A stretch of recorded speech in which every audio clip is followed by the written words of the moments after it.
Soy Fernando Díaz Villanueva, hoy es 8 de marzo de 2017 y esto es La Contracrónica.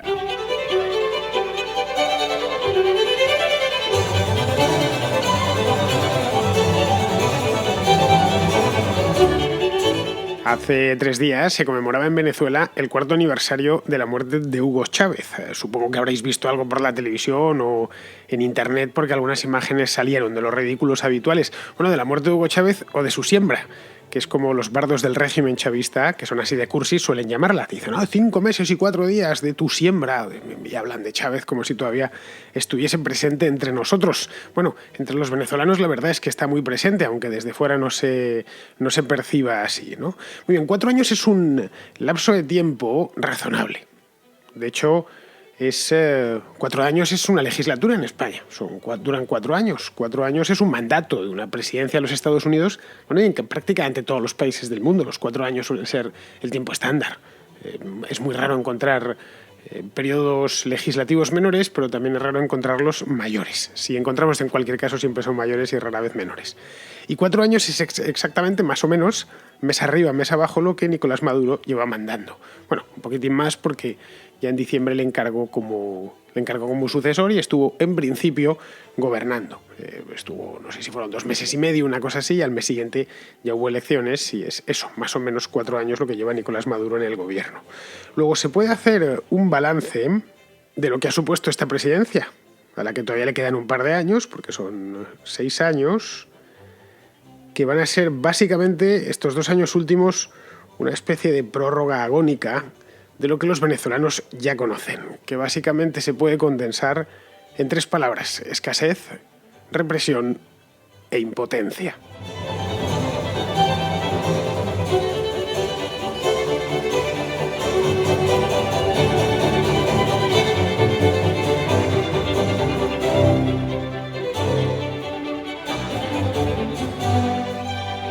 Nicolás Maduro llegó al poder de una manera un tanto peculiar, como mínimo. Acordaos, la verdad es que han pasado a toda prisa estos 4 años. Yo lo pienso y fue más muy seguido, fue lo del Papa y lo de la renuncia de Benedicto XVI y la muerte de Hugo Chávez, o que nos informaron de la muerte. Yo personalmente creo, por cosas que he leído posteriormente, que ya estaba muerto, llevaba mucho tiempo muerto el día 5 de marzo, pero bueno, eso es tema más para una contrahistoria, casi que para una contracrónica. Pues si os acordáis, un par de meses antes, a finales de diciembre, a principios de diciembre no sé si fue el día 8 o el día 12, algún venezolano de los que me escuchan que me corrija, es cuando Chávez se le vio por última vez con vida, por lo menos hablando, es cuando le nombró. Lo nombró personalmente, dijo algo así como, bueno, yo me voy y en el caso de que sucediese algo conmigo, pues por favor, seguid con Nicolás Maduro como presidente o apoyadle como presidente de Venezuela. Claro, el problema es que la cosa es que no volvió. Es decir, la idea suya era mantenerle como vicepresidente porque le había ganado las elecciones en octubre. Es decir, en cierto modo que le nombró para hacerse cargo de la finca en su ausencia, por decirlo brevemente. Y como el dueño no regresó, o lo mejor dicho lo hizo ya muerto, pues el que tenía que hacerse cargo de la finca se terminó quedando con ella. Hubo elecciones, obviamente, es decir, no estamos todavía en 2017 con aquella decisión soberana de Hugo Chávez. Hubo elecciones un mes después, en abril del año 2013, y ahí ganó Maduro con un punto de diferencia. Esas elecciones, no sé si las recordaréis, los venezolanos desde luego las recuerdan perfectamente. Fueron unas elecciones muy polémicas en las que se acusó al régimen de pucherazo. Hubo muchísima movida el mes siguiente y los 2 meses siguientes. La cosa escaló además a nivel internacional, ¿no? Hubo auditorías. Pero vamos, no voy a hablar de estas elecciones por lo mismo, porque tendría que hacer historia más que periodismo. Son cosas que, bueno, no sucedieron hace mucho tiempo, pero sí lo suficiente como para que haya que darle otro tratamiento más propiamente histórico. Lo que nos interesa más que lo que pasó entonces, en el año 2013, es lo que ha pasado a lo largo, o hacer un balance, como decía, sacar una conclusión general de lo que ha pasado a lo largo de estos 4 años, que podríamos denominar, sin miedo a equivocarnos, como los 4 años del despropósito. Porque esto de las elecciones, esto de las irregularidades el día de las elecciones, en abril del año 2013, es peccata minuta al lado de todo lo que ha venido después, de todo lo que han tenido que padecer los venezolanos desde aquel entonces. Durante este tiempo, el chavismo ha perdido sus dos grandes activos. El primero lo perdió al empezar, es decir, el día 5 de marzo, mejor dicho, en diciembre de 2012, que era la figura misma de Hugo Chávez, era el principal activo del chavismo que lleva su nombre, y el segundo, el alto precio del barril de petróleo. Sin ambos, no se puede, es imposible explicar todo lo que ha sucedido en Venezuela desde el año 1999. Ambos combinados, es decir, la figura carismática, extremadamente popular de Hugo Chávez y el precio del barril por encima de los $100 durante muchísimos años, pues han alumbrado la Venezuela actual. Nos guste o no nos guste, a la mayor parte no nos gusta, obviamente, porque la Venezuela actual es una ruina, pero vamos. Es decir, a fin de cuentas, fijaos si es importante el activo Chávez, que Maduro está ahí porque le puso Chávez. Ya lo acabo de decir en aquella comparecencia televisiva famosa. Esta es una pregunta que muchos se han hecho posteriormente y que se siguen haciendo. Y que se seguirán haciendo durante mucho tiempo. O sea, uno de los grandes enigmas de la historiografía en Venezuela. Dirán, ¿por qué Maduro? ¿Por qué Nicolás Maduro? Es decir, podría haber elegido a cualquier otro. Chávez era todopoderoso, era lo más parecido a un dios en política que habían tenido los venezolanos. Podía haber escogido a Diosdado Cabello, que era más compañero de armas suyas, es decir, era un tipo... Y no estaba todavía tan señalado como lo estuvo posteriormente, ya en tiempos de Maduro. Diosdado Cabello creo que era... Bueno, es, de hecho, teniente del ejército, supongo que le habrán ascendido. De hecho, había sido conmilitón del propio Chávez, o Elias Jawa, por ejemplo, el propio Tarek El Aissami, que al final ha terminado metiendo como vicepresidente Maduro, o su yerno, Jorge Arreaza, que está, por cierto, bastante desaparecido, que es el que está casado con Rosa Virginia Chávez, una de sus hijas. Dicen que la favorita. Pero no, escogió a Maduro. Y esa es una cuestión que queda en el aire y nadie sabe bien por qué. Hombre, yo creo que era el candidato de La Habana. Eso es lo que cree básicamente todo el que conoce un poco o sigue un poco estas historias de Venezuela. Y en Caracas hace mucho tiempo que manda La Habana, desde hace bastantes años. O sea, ha sido el gran legado de Chávez, ha sido someter el país a los dictados de una tiranía extranjera, en este caso de una tiranía extranjera bastante espantosa como es la castrista. Bueno, y además hay otro elemento, y es que esto es un aporte personal mío, bueno, mío y de unos cuantos, porque lo he leído también por ahí, y es que Chávez creía íntimamente que iba a salir vivo de aquello. Es decir, él estaba convencido, no las tenía todas consigo, obviamente, y por eso da esas instrucciones. No olvidemos que creo que después de sus primeras operaciones llegó a decir que ya estaba curado, que ya lo había vencido y que todo el que dijese, un año antes, todo el que informase de lo contrario estaba faltando a la verdad y además pues podría ser objeto de denuncias. Bien, en aquel entonces, a finales de 2012, ya era obvio, más se le había visto durante la campaña electoral hinchado como un balón de playa. Ya se sabía que no estaba bien. Cualquier médico, cualquier persona con conocimientos de medicina lo sabía. Pero yo creo que estaba persuadido de que de aquella saldría. Es decir, que el cáncer terminaría matándole, pero más adelante. Que podía sacar esa legislatura, podría sacar ese mandato o buena parte de ese mandato. Es decir, que podría llegar a 2017, por ejemplo, 4 años más tarde.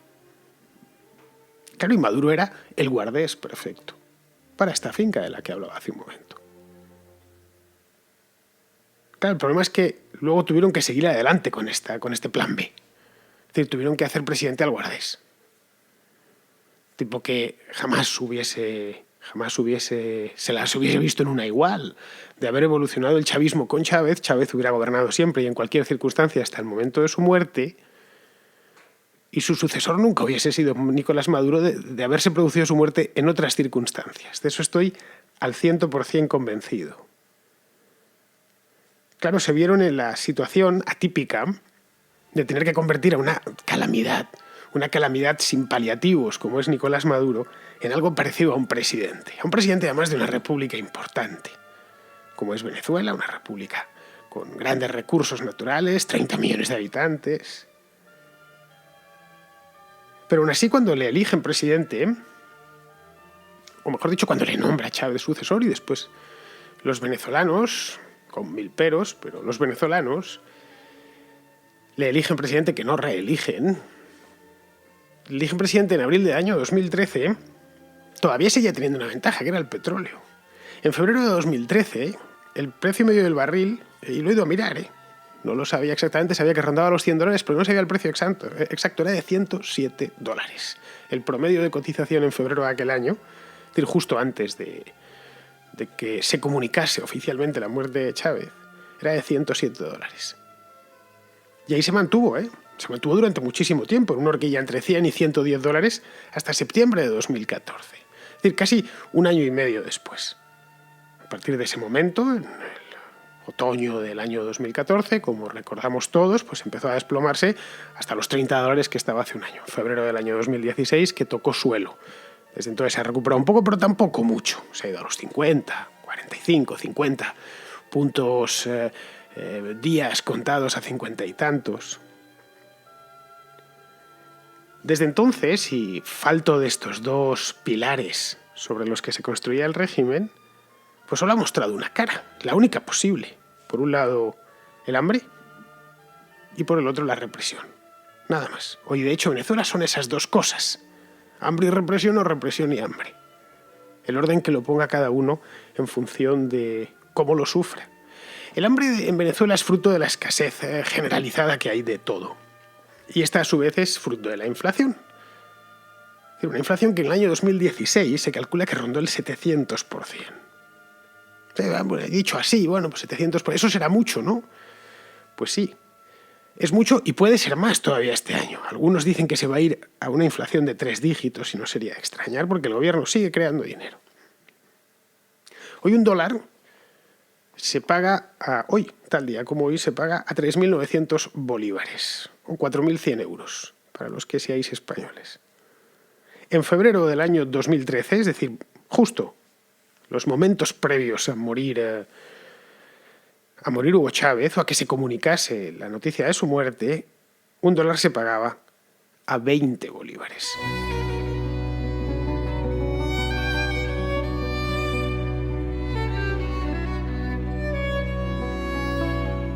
Estoy hablando del dólar paralelo, es decir, del dólar no oficial. No existen los dólares oficiales, los sistemas de cambio fijos, no de lo que se pagaba en la calle, digamos, en el mercado negro. 20 bolívares y hoy ese mismo dólar cuesta casi 4.000 bolívares. Diréis, bueno, esto a cambio ganarán mucho, les estarán pagando cientos de miles de bolívares para cualquier cosa. Mucha gente incluso te dice, a mí no me preocupa la inflación, si mi sueldo aumenta en la misma proporción, ya pues que el sueldo rara vez aumenta en la misma proporción y ni muchísimo menos a la misma velocidad. Por no hablar de que al final pues pasaría lo de la Alemania de los años 20, ¿no? Sacos de dinero. El salario mínimo en Venezuela es desde hace poco más de un mes, es de 40.000 bolívares. Lo subió de golpe Maduro hace bien poquito, en el mes de enero, ya digo. Subió un 50%, antes era de 27.000 bolívares. Es decir, hasta después de las Navidades era de 27.000 bolívares. Bueno, pues aquí hay que hacer un cálculo muy básico. 40.000 bolívares al cambio son exactamente 10 dólares con 30 centavos. O si lo queréis en euros, 9 euros con 70 céntimos. Eso es el salario mínimo real en Venezuela hoy. Salario mínimo que irá decreciendo, obviamente, a lo largo de los próximos semanas y meses, porque la moneda se sigue devaluando. Bien, no se devalúa a la velocidad que se devalúa el dólar o que se devalúa el euro. Los precios en Venezuela, y esto no es algo que haya leído, digamos, es algo que me han contado los propios venezolanos que lo han vivido y me lo han contado en persona, no es que suban de un mes para otro, es que suben en el curso del mismo día. Me contó un venezolano el mes pasado que comer pollo hace unos años, más o menos cuando se murió Chávez, por esa época, es decir, no estoy hablando de los años 90, 2013, una cosa así, comer pollo en un restaurante, comerse un pollo, pues costaba aproximadamente 200 bolívares. Bien, hoy cuesta 20.000. Nada, un pollo asado normal y corriente. Esto es 100 veces más. Claro que quizá expresándolo en bolívares, a los que no vivimos allí, ni somos venezolanos o no estamos acostumbrados, nunca hemos realizado un pago en bolívares, no nos suene tanto. Os voy a poner un ejemplo. En Madrid comer un par de sándwiches de rodillas, por cierto, los mejores sándwiches del mundo. Y una Coca-Cola sale aproximadamente por unos 8 euros. Más o menos, por ahí, 7,95, una cosa así. ¿Os imagináis que dentro de 3-4 años os pidiesen 800 euros? Es decir, 100 veces más. Por el mismo sándwich o por los dos mismos sándwiches. Bien, eso es la hiperinflación. para que lo entendamos. Creo que más o menos ha quedado claro. Os lo explicaría en otra moneda si supiese exactamente cuánto cuestan un par de sándwiches en Ciudad de México o en Buenos Aires, pues que no lo sé. Vamos, para que os hagáis una idea es eso. Es decir, o parafraseando a Lope de Vega, quien lo probó lo sabe. Los argentinos, por cierto, los de cierta edad especialmente, sí que lo saben. Claro que mantener el orden en un periodo de inflación, un periodo inflacionario como este, es complicado en todas las épocas de inflación han terminado con un colapso final, en cualquier país. Pero a la vez lo último que puede perder Maduro y los suyos es el orden. Es decir, ellos mismos no se pueden exponer a que la cosa se desmadre. Y no olvidemos que Maduro no es Chávez, que Maduro carece, como decía, de ese carisma especial que tenía Chávez. Es decir, que si la cosa enloquece, no podrá controlarla. No podrá ponerla a jugar a su favor, como si hizo Mao Zedong con la Revolución Cultural.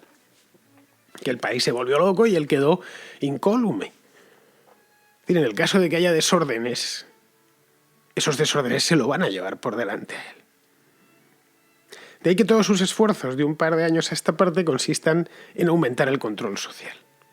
Ahí tenemos lo del carné de la patria, ese con el que están tan pesados últimamente, que sale cada vez que ahora se ve un YouTube me veo yo un YouTube de Maduro, que me lo suelo ver, algún vídeo suyo de la venezolana de televisión o de Telesur, siempre está con el maldito carné de la patria en la mano.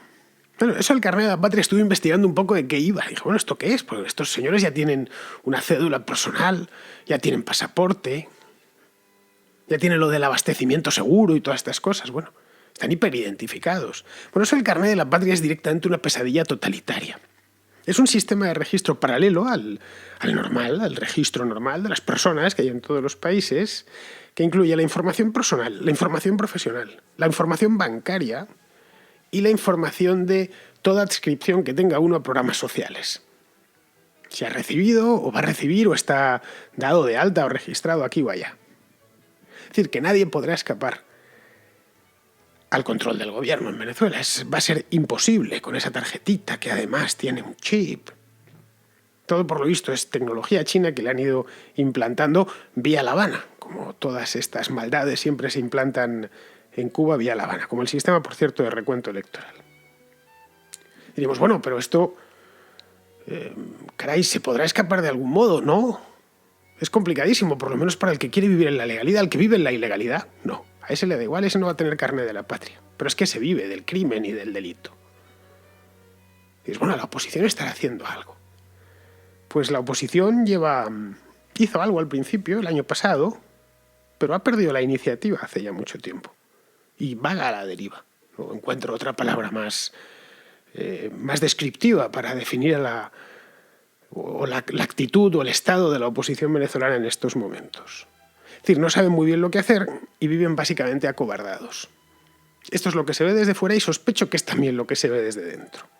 Oye, y no es para menos, no seré yo quien les culpe, o quien les culpe del todo. Teniendo en cuenta la suerte que ha corrido Leopoldo López, que lleva 3 años entre rejas, o el propio Antonio Ledesma, que lleva 2 años. Le metieron para adentro en el mes de febrero del año 2015 y al otro en el año 2014. Podréis decir, bueno, y esto del diálogo, que andaba Zapatero metido, no sé qué. Bueno, allá donde se meta Zapatero deberíamos desconfiar. Eso creo haberlo dicho aquí en la contra en alguna ocasión. Esto del diálogo es una mascarada gigantesca y absurda, que no solo no está solucionando nada, sino que además está ayudando a complicar las cosas, porque no hay diálogo posible, pero si en Venezuela hay un parlamento, ahí es donde se debe de dialogar. ¿Qué diálogo vas a tener con un tipo que directamente está saltándose sus propias leyes y su propia constitución?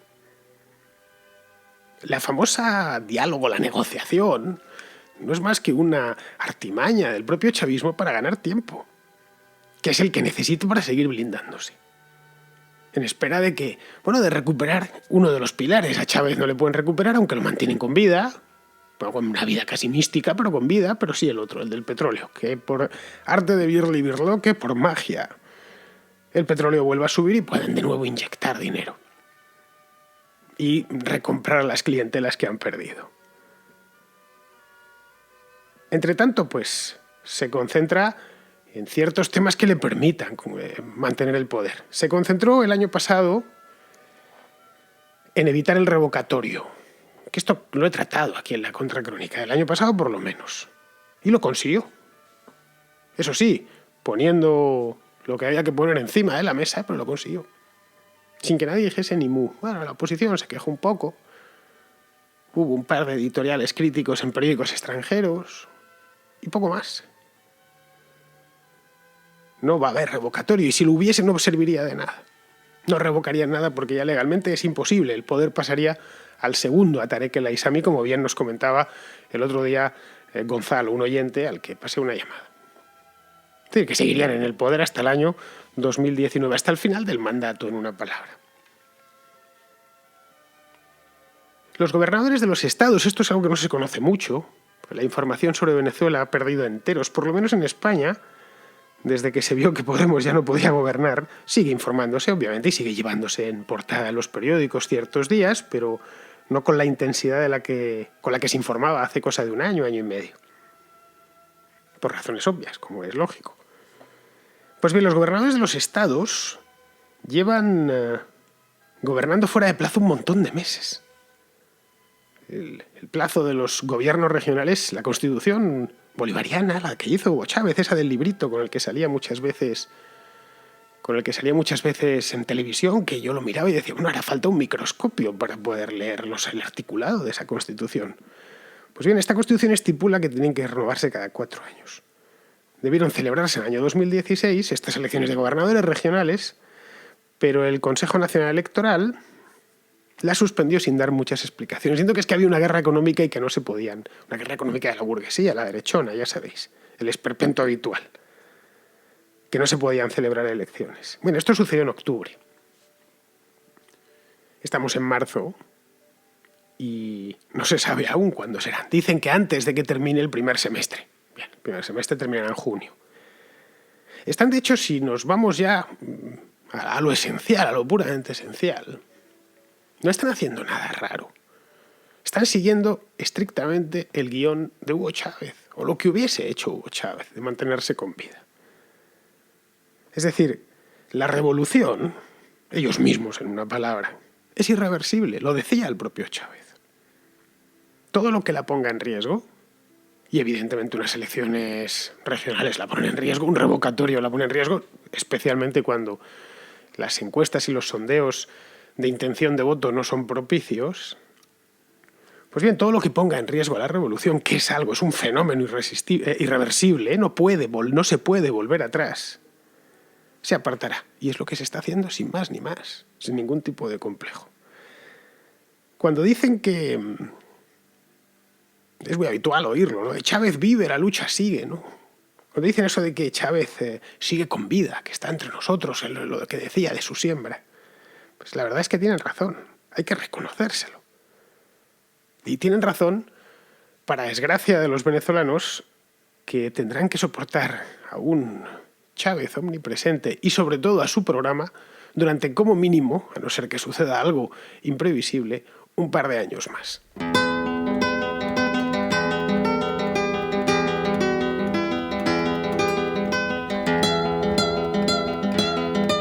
Me manda una nota Alejandro Hermida, que es de Santiago de Compostela, es un estudiante muy jovencito y se le nota en la voz, que en la voz de Alejandro se te notan dos cosas. Una, que eres gallego, no lo puedes ocultar, y la otra es que tienes 20 años, 20 o 21 como mucho. Bien, pues me deja una nota de voz pidiéndome lo siguiente. Dentro de la asignatura de Políticas Públicas Sectoriales, nos han marcado como lecturas obligatorias 3 libros a escoger de 3 temáticas diferentes. Las temáticas tienen que ver con 3 pilares básicos de las políticas públicas, que son la sanidad, la educación y la inmigración.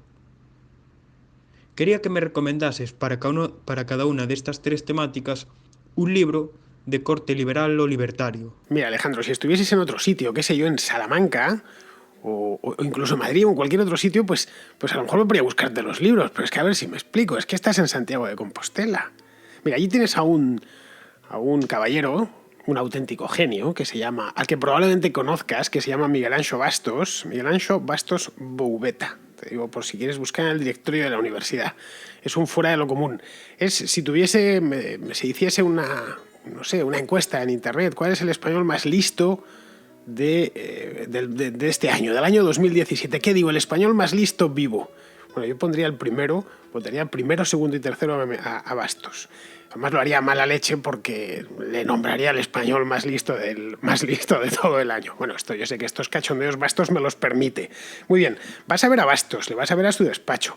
No sé si está en la de políticas o en la de comunicación, pero vamos, que allí en la Universidad de Santiago, ya sabéis, en ese sitio tan bonito donde la tenéis, le buscas, te doy la extensión, si quieres es la 15167, esto está publicado en la web, y le pregunta estos 3 libros. Nada más. Todo lo que te recomiendo Bastos va a ser bueno. Bueno, va a ser mejor. Y de verdad yo sinceramente siento que tengas que estudiar una asignatura llamada Políticas Públicas Sectoriales. La Virgen, qué nombre más feo, de verdad. A uno se le quitan las ganas de estudiar una cosa con un nombre tan asqueroso. Pero bueno, oye, si quieres dedicarte a esto, pero vamos, todo lo que me has dicho, Bastos no te va a recomendar un libro. Bastos te va a recomendar 5. Y además te los va a recomendar después de habérselo leído, no una, sino 3 veces cada uno, y te va a hacer una reseña en 5 minutos. Creo que no sois conscientes, los santiagueses y los gallegos en general, de lo que tenéis allí. Os lo digo para que empecéis a valorarlo. Sé que muchos ya lo valoráis, pero para que los valoren todos los demás. Bueno, pues ya sabes, Alejandro, Miguel Anxo Bastos Boueta. Esa es tu persona. Entre tanto, aquí a la contra puedes venir siempre, porque aquí más que de teoría hablamos de práctica, que para algo yo soy periodista y Bastos es profesor. Muy bien, seguimos en el norte de España. Tengo otra cosita, en este caso viene de Asturias y me deja Cándido, una pregunta que os digo ya que tiene respuesta. Te envío esta nota de audio porque me gustaría saber tu opinión acerca del impuesto de sucesiones, que como bien sabes aquí en Asturias lo sufrimos especialmente. Yo creo que hay esta movilización en torno a él porque al ser un impuesto cedido a las comunidades autónomas permite ver los desagravios comparativos, por decirlo de alguna manera. Y a los ciudadanos de Asturias nos indigna que en la comunidad al lado no se tribute prácticamente nada cuando nosotros tenemos que tributar las cantidades que en fin, son conocidas. Yo creo que esto es un claro ejemplo de los beneficios de la descentralización, que a los liberales nos gusta tanto. En fin, me gustaría conocer tu opinión acerca del tema. Pues mira, Cándido, tienes el programa del viernes pasado. Lo que pasa es que este mensaje efectivamente fue justo del día que lo hice, entonces creo que tu idea de preguntarme y mi idea de hacerlo coincidieron. Fue a raíz, obviamente, de la manifestación que hicisteis allí en Oviedo, que fue un éxito sin paliativos y una demostración de que los tenéis como hay que tenerlos. Pero vamos, no os indignéis. Esto lo mismo le he dicho a los andaluces, no os indignéis porque los santanderinos pagan menos, porque eso es un arma de doble filo. Es que luego, vienen diciendo que hay que armonizar los políticos diciendo que hay que armonizar los impuestos y su armonización siempre va a ser para arriba. O sea que los santanderinos pagan menos que los asturianos. Bueno, pues vamos a subirle los impuestos a los santanderinos o a los madrileños o a los canarios. No se trata de armonizar los impuestos, se trata de que cada comunidad pueda poner los que quiera. De hecho, gracias a eso está en duda el impuesto de sucesiones. Imaginaos que las comunidades autónomas tuvieran autonomía para poner el IRPF. ¿De verdad creéis que estaría en el 50%, el tramo máximo? ¿En serio? ¿O en el 49%? Ni de coña. De hecho, se les permite alterarlo un poquito y ahí hay competencia. O que las comunidades autónomas pudieran fijar su impuesto sobre el valor añadido, el IVA, y respetando incluso el mínimo que marca la Unión Europea, que es el 15%, lo que marcaba la Unión Europea. Estoy seguro que más de una ya lo habría puesto en 15, creando una fricción con la comunidad al lado que tendría que bajarlo. Así funciona el sales tax en los Estados Unidos. Hay ciudades o estados, especialmente los estados de la costa este, que son más pequeños, que juegan con esto. Es decir, fijaos si esto la armonización fiscal es miserable. Y siempre va a venir de ellos. Es decir, si os indignáis, indignaos con vuestros propios políticos, los políticos asturianos, que son los que roban más. Los políticos santanderinos, al menos en este tema, o los de Castilla y León, pues roban un poquitín menos. También roban, pero un poquito menos. Muy bien, pues con estas llamadas de Alejandro de Santiago y de Cándido de Asturias y este programa de balance del chavismo, que sigue, repito, por si no nos había quedado del todo claro, pues con esto me despido de vosotros. Hasta mañana.